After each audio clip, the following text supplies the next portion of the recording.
it's the smell of fresh baked bread, but for this featured career, it's the smell of success. Today we meet the baker.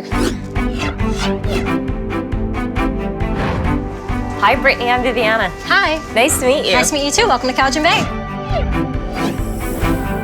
You're in charge of the mixing, the shaping, the forming, the baking, ensuring that everything is really high quality and always within a good quantity. There are two shifts. There's the 3 to 11 a.m. and the 5 to 1 p.m. The 3 a.m. shift is completely different than the 5 a.m. shift. When I start at 3, I come in, I set up all the kitchen, I turn on the ovens, I start mixing the doughs. When the doughs are mixing, I put all my stuff into the ovens.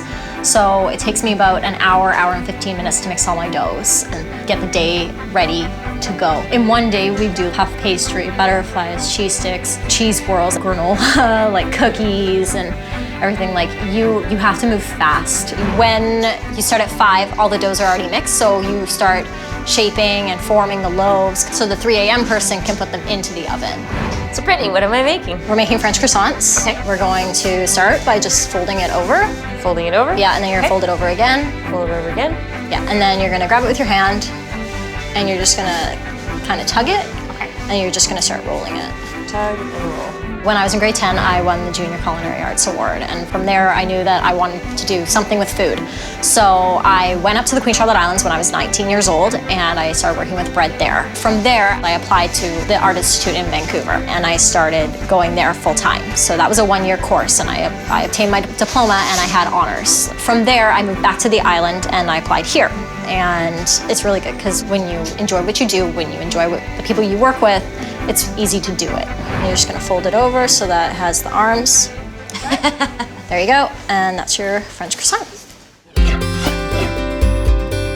You have 2 options to become a baker. You can go to school. There are a lot of great schools out there. Go online, research what's right for you. You have to decide like, okay, yeah, this is the place I want to be. This is what I want to do. You go, you get your merit, and then you go out in the world. The other option is you can go through apprenticeships, and that's when you train under a specific Red Seal approved chef or baker, and they have to be set up with the apprenticeship program. And it's for 3 years, and 1 month each year, you go to school and you get your knowledge in your books. Lightly brush it, and you want to be really careful with proof croissants because if you brush them too fast, they're going to deflate, and then you're not going to have the layers in it or anything like that. So Is it easy to mess up a croissant? it is. When you are a baker, your hands and your body is your trade.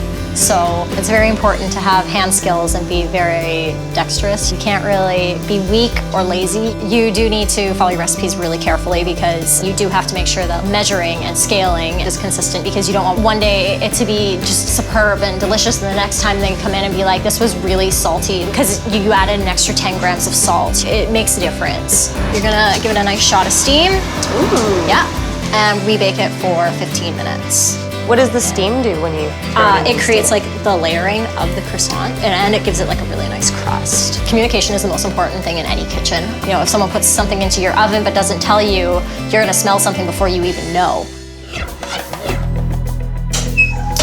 Okay, so what you're gonna do is you're gonna slide your paddle right into the oven to get the tray.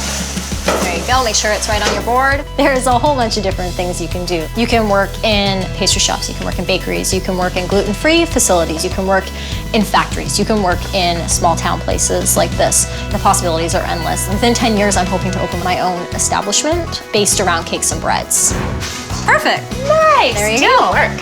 Thank you. I would definitely say try something before you go and like you invest the money and you invest the time because like that's what I did and I thank God every day. The reason why I keep doing this is because it's a rewarding job. I get to see how happy the products make people. I get to have an overwhelming sense of pride and I get to love what I do.